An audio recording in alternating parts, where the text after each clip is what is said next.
L'aube n'était pas encore complètement arrivée lorsque les premiers hommes commencèrent à bouger à l'intérieur du hangar. Le froid mordait la peau découverte et le vent venant de la mer apportait l'odeur du sel mêlé au carburant d'avion. Personne ne parlait beaucoup. Il y avait une sorte de silence pesant, pas vraiment tendu, mais chargé de quelque chose qui n'était pas nécessaire de dire à voix haute. Tout le monde savait ce qui allait suivre et chacun le portait à sa manière. Les avions étaient alignés sur la piste, massifs et sombres contre le ciel encore grisâtre. Les mécaniciens effectuaient les dernières vérifications, examinant les moteurs, les volets, les systèmes hydrauliques. Tout devait fonctionner. Il n'y avait pas de place pour l'erreur. Les pilotes enfilaient leurs lourds uniformes, ajustaient leurs casques, vérifiaient les cartes pliées dans leurs poches. Certains fumaient en silence, observant l'horizon qui s'éclaircissait. D'autres attendaient simplement, assis sur les bancs en bois à l'intérieur du hangar, les yeux fixés au sol. Il n'y eut pas de discours enflammés ce matin-là. Aucun commandant ne grimpa sur des caisses pour encourager les hommes avec des mots de gloire ou de sacrifice. Tout le monde savait ce qui était en jeu. Tout le monde savait que beaucoup ne reviendraient pas. On ne le disait pas, mais c'était présent dans chaque regard, chaque geste retenu, chaque respiration contrôlée. C'était une certitude silencieuse qui s'installait dans la poitrine et ne disparaissait plus. Les briefings avaient eu lieu des heures auparavant. Ils avaient étudié les cartes, tracé les routes, identifié les cibles. Chaque équipage savait exactement ce qu'il devait faire. Ils connaissaient les points de repère sur le terrain, les altitudes idéales, les moments de virage. Ils savaient où ils seraient vulnérables et où ils auraient un peu de protection. Ils savaient aussi que tout cela ne garantissait rien. La planification était indispensable, mais l'exécution dépendait de facteurs qui échappaient au contrôle de tous les hommes présents. Lorsque l'ordre arriva enfin, il n'y eut pas de précipitation. Les hommes se levèrent, ajustèrent leur équipement et se dirigèrent vers les avions. Chaque équipage avait son propre rituel. Certains se serraient la main avant d'embarquer. D'autres se contentaient d'un signe de tête. Il y en avait qui disaient quelques mots brefs, une phrase d'encouragement ou une blague sèche qui arrachait un sourire retenu. Et il y en avait qui ne disaient rien du tout, se contentant de grimper par les ouvertures et de prendre leur position. À l'intérieur des avions, l'espace était exigu et fonctionnel. Chaque homme avait sa place, sa tâche spécifique. Le pilote et le copilote occupaient le cockpit avant, entourés d'instruments, de cadrans et de manettes. Derrière eux, le navigateur étudiait les cartes à la faible lumière d'une petite lampe. Plus loin encore, les mitrailleurs vérifiaient leurs armes, réglaient les munitions, testaient les systèmes de communication interne. Le bombardier préparait son équipement, répétant mentalement chaque étape qu'il devrait exécuter le moment venu. Les moteurs commencèrent à démarrer, l'un après l'autre. Le bruit était assourdissant, résonnant dans tout le corps. Le fuselage tremblait sous la puissance des moteurs et l'odeur du kérosène brûlé envahissait la cabine. Chaque équipage effectuait les vérifications finales. Les instruments fonctionnent. La radio marche. Les commandes répondent. Tout semblait en ordre. Mais ce sentiment était toujours là. Cette certitude que n'importe quoi pouvait mal tourner à n'importe quel moment. Le décollage fut coordonné. Un avion après l'autre accéléra sur la piste, leva le nez et quitta le sol. Le poids massif de l'appareil sembla résister un instant, comme s'il hésitait à quitter la terre ferme. Mais ensuite l'air prit le relais et l'ascension commença. Le sol s'éloignait progressivement, les lumières de la base devenaient de minuscules points, et le monde en dessous se transformait en une mosaïque de champs, de routes et de villages endormis. Voler en formation exigeait une concentration constante. On ne pouvait pas se permettre de détourner l'attention une seule seconde. Chaque avion maintenait sa position relative, ajustant la vitesse et l'altitude selon les besoins. L'objectif était de rester ensemble, de se protéger mutuellement, de maximiser les chances de survie. Seul, un bombardier était vulnérable. En groupe, il y avait un peu d'espoir. Le ciel était dégagé ce matin-là, mais cela ne représentait pas nécessairement un avantage. Un ciel dégagé signifiait une visibilité totale, et une visibilité totale signifiait qu'il serait repéré. Les nuages offraient une couverture, mais rendaient la navigation difficile et augmentaient le risque de collision. Chaque condition météorologique apportait ses propres défis, et les hommes avaient appris à composer avec chacun d'eux. À mesure qu'ils s'éloignaient de la côte, la mer s'étendait en dessous d'eux, immense et indifférente. Il n'y avait aucun point de repère, seulement de l'eau dans toutes les directions. Le navigateur travaillait avec des boussoles, des chronomètres et des calculs précis. Une erreur de quelques degrés pouvait faire la différence entre trouver la cible ou se perdre complètement. Et se perdre signifiait tomber en panne de carburant au-dessus d'un territoire ennemi, sans possibilité de retour. Les heures passaient dans un silence relatif. Le vrombissement des moteurs était constant, presque hypnotique. Dans la cabine, la température variait. Près des moteurs, la chaleur était intense. Aux endroits les plus exposés, le froid était brutal, même avec les vêtements spéciaux. Certains hommes tremblaient involontairement. D'autres attendaient simplement, perdus dans des pensées qu'ils ne partageaient avec personne. Il n'y avait aucun moyen de savoir exactement quand le danger viendrait. Peut-être dans quelques minutes, peut-être pas avant des heures. La tension était une présence constante, mais ce n'était pas de la panique. C'était quelque chose de plus contenu, de plus profond. Une pleine conscience que tout pouvait changer de manière irréversible à tout moment. Lorsque le territoire ennemi apparut enfin à l'horizon, quelque chose changea en chaque homme. Ce n'était pas de la peur au sens traditionnel du terme. C'était quelque chose qui ressemblait davantage à de l'acceptation. Ils y étaient maintenant. Il n'y avait pas de retour en arrière. Pas de détour possible. Le seul chemin était celui qui menait vers l'avant. Les premières défenses antiaériennes commencèrent à se manifester avant même que les cibles ne soient visibles. De petites explosions dans le ciel, des nuages de fumée noire et des éclats d'obus qui apparaissaient de nulle part. Chaque explosion représentait une tentative d'abattre l'un des avions. Certaines passaient très près, si près qu'on pouvait entendre le son des fragments de métal frappant le fuselage. Chaque impact était un rappel de la fragilité de tout cela. Les pilotes maintenaient la formation, même sous le feu. Dévier signifiait briser la protection mutuelle. Cela signifiait devenir une cible isolée. Alors ils continuaient, traversant ce rideau de mort qui s'élevait du sol. Il n'y avait rien d'héroïque là-dedans. C'était simplement ce qui devait être fait. À l'intérieur des avions, les mitrailleurs restaient vigilants. Leurs yeux scrutaient le ciel dans toutes les directions, cherchant les signes de chasseurs ennemis. Lorsque les premiers apparurent, ce n'étaient que des points distants, se déplaçant trop vite pour être autre chose. Puis ils se rapprochèrent. Rapides, agressifs, mortels, les combats aériens qui suivirent n'avaient rien de glorieux. Ils étaient brefs, violents et confus. Les mitrailleuses tiraient de courtes rafales contrôlées. L'odeur de la poudre envahissait la cabine. Le bruit était assourdissant. Chaque homme essayait de faire son travail pendant que l'avion vibrait et manœuvrait pour éviter les attaques. Certains avions furent touchés. Pas de manière spectaculaire, mais presque silencieusement. Un moteur s'arrêtait. De la fumée commençait à s'échapper d'une aile. La formation se disloquait partiellement pendant que ceux qui pouvaient encore voler essayaient de protéger ceux en difficulté. Mais il n'y avait pas toujours quelque chose à faire. Parfois, un avion commençait simplement à descendre, lentement et inévitablement, et les autres ne pouvaient qu'en être témoins. La cible se rapprochait. Elle était visible maintenant, même à travers la fumée et la confusion. Des installations industrielles, des voies ferrées, des entrepôts. Tout cela devait être détruit. C'était pour cela qu'ils étaient là. Pas pour la gloire, pas pour une idéologie, mais parce que c'était la mission. Et la mission devait être accomplie. Le bombardier prenait le contrôle de l'avion dans les derniers moments de l'approche. Ses yeux étaient rivés sur le viseur, ajustant la cible avec une précision millimétrique. Il n'y avait pas de place pour l'erreur. Pas de seconde chance. Lorsque le bon moment arriva, il largua le chargement. Les bombes tombaient en série, et l'avion, soudain allégé, s'éleva de quelques mètres. Il n'y avait pas de temps pour observer les résultats. Dès que les bombes étaient larguées, les pilotes entamaient la manœuvre de retour. Faire demi-tour et partir de là aussi vite que possible.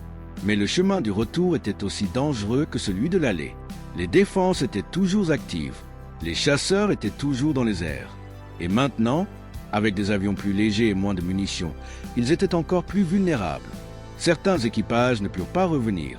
Ils furent abattus pendant le retrait ou subirent des dommages si graves qu'ils ne pouvaient plus maintenir l'altitude. Pour ceux qui s'écrasaient, il n'y avait pas de sauvetage immédiat.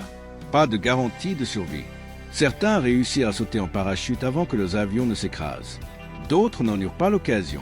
Ceux qui continuaient le vol le faisaient en silence. Pas de célébration. Pas de soulagement. Seulement la conscience qui n'était pas encore entrée et que n'importe quoi pouvait arriver d'ici là. Le voyage de retour semblait plus long que celui de l'aller. Le carburant était bas. Certains moteurs montraient des signes de défaillance. Il y avait des avions avec des fuselages percés, des systèmes endommagés, des membres d'équipage blessés.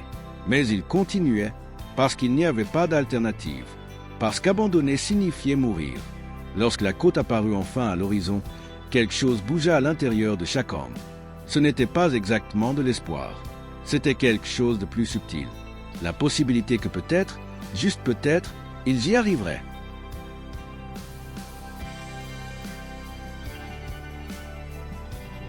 Les avions commencèrent à atterrir un par un. Certains descendirent sans problème majeur. D'autres glissèrent sur la piste avec un train d'atterrissage endommagé, produisant des étincelles et de la fumée. Mais ils atterrirent.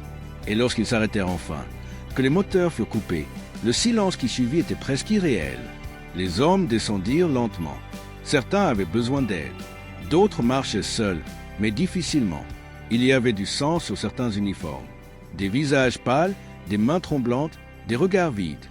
Personne ne parlait beaucoup. Ils marchaient simplement vers le hangar, où les infirmiers et les mécaniciens les attendaient déjà. Le décompte commença presque immédiatement. Combien d'avions étaient revenus? Combien manquaient? Combien d'hommes n'étaient pas rentrés?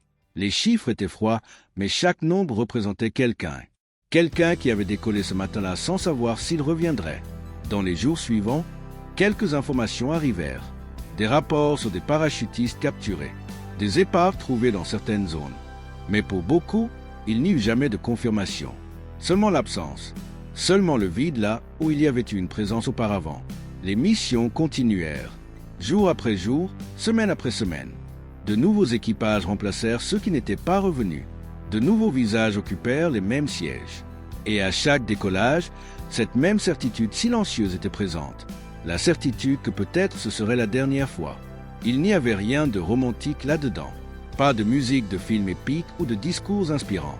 Seulement des hommes qui faisaient ce qu'ils devaient faire, parce que quelqu'un devait le faire. Et ils le faisaient en sachant que chaque décollage pouvait être le dernier. En sachant que la différence entre revenir et ne pas revenir dépendait souvent de facteurs complètement hors de leur contrôle. Certains développèrent des rituels, de petits gestes qu'ils répétaient avant chaque mission. Toucher un certain objet, dire une certaine phrase, porteurs le même vêtement. Non pas parce qu'ils croyaient vraiment que cela ferait une différence, mais parce qu'ils avaient besoin de quelque chose, n'importe quoi, qui leur donne un sentiment de contrôle sur l'incontrôlable. Les lettres qu'ils écrivaient chez eux ne mentionnaient jamais les détails. Elles ne parlaient jamais de la peur, des pertes, de la violence. Elles disaient seulement qu'ils allaient bien, que la nourriture était acceptable, qu'ils manquaient à leurs proches. Ils essayaient de paraître normaux, d'essayer de protéger leurs êtres chers de la réalité qu'ils vivaient. Mais sur leur visage, quand ils revenaient, tout était écrit. Tout ce que les lettres ne disaient pas. C'était dans les yeux qui ne trouvaient plus de joie dans les choses simples. C'était dans les difficultés à dormir, dans les mains qui tremblaient sans raison apparente, dans le long silence qui les envahissait quand ils pensaient que personne ne regardait. Il y eut des missions qui allèrent au-delà de ce que n'importe quelle planification aurait pu prévoir. Des missions où tout ce qui pouvait mal tourna mal, et pourtant certains réussirent à revenir. Pas à cause d'une compétence exceptionnelle, pas à cause d'un courage surhumain, mais simplement à cause de la chance. Et ils le savaient. Ils savaient qu'ils n'étaient pas des héros, juste des survivants de circonstances qui auraient pu se terminer autrement. Il y en eut aussi qui se brisèrent, qui ne pouvaient tout simplement plus monter dans les avions, qui étaient paralysés avant le décollage, incapables de faire un pas de plus. Ils n'étaient pas lâches. C'étaient des hommes qui avaient atteint la limite de ce qu'ils pouvaient supporter. Et quand cela arrivait, il n'y avait pas de jugement, du moins pas parmi ceux qui comprenaient, parce que tout le monde savait qu'ils pouvaient être les suivants. La guerre ne demandait pas la permission de changer les gens. Elle les changeait simplement. Elle transformait de jeunes hommes en versions plus vieilles et plus fatiguées d'eux-mêmes. Elle volait la légèreté, l'innocence, la capacité de croire que le monde est un endroit sûr. Et à la place, elle laissait une compréhension profonde et douloureuse de la fragilité de toute chose. Mais même au milieu de tout cela, il y avait des moments, de petits moments humains qui brillaient de manière inattendue. Une blague partagée avant de dormir. Une main sur l'épaule d'un camarade visiblement éprouvé. Une chanson chantée doucement au milieu de la nuit, quand tout le monde pensait être seul avec ses pensées. Ces moments n'effaçaient pas les horreurs. Ils ne rendaient pas tout supportable. Mais ils rappelaient, ne serait-ce qu'un instant, qu'il y avait encore quelque chose d'humain là. Que malgré tout, malgré cette immense machine destructrice dont ils faisaient partie, ils étaient encore des hommes. Ils ressentaient encore. Ils se souciaient encore. Lorsque la guerre prit fin, beaucoup de ces hommes rentrèrent chez eux. Mais ils ne revinrent pas les mêmes. Ils emportaient avec eux tout ce qu'ils avaient vu, tout ce qu'ils avaient fait, tout ce qu'ils avaient perdu. Et ils découvrirent qu'il n'y avait pas de mots pour expliquer cela à ceux qui n'avaient pas été là. Certains essayèrent de retourner à une vie normale. Ils trouvèrent des emplois, fondèrent des familles, établirent des routines. Mais parfois, au milieu de la nuit, ils se réveillaient en sueur, le bruit des moteurs résonnant encore dans leur esprit, où ils voyaient quelque chose qui, l'espace d'une seconde, les ramenait à cette époque et à cet endroit. D'autres ne purent jamais vraiment revenir. Ils restaient coincés quelque part entre ce qu'ils avaient été et ce qu'ils étaient devenus entre-temps. Ils erraient comme des étrangers dans leur propre vie, essayant de trouver un sens dans un monde qui semblait avoir continué sans eux.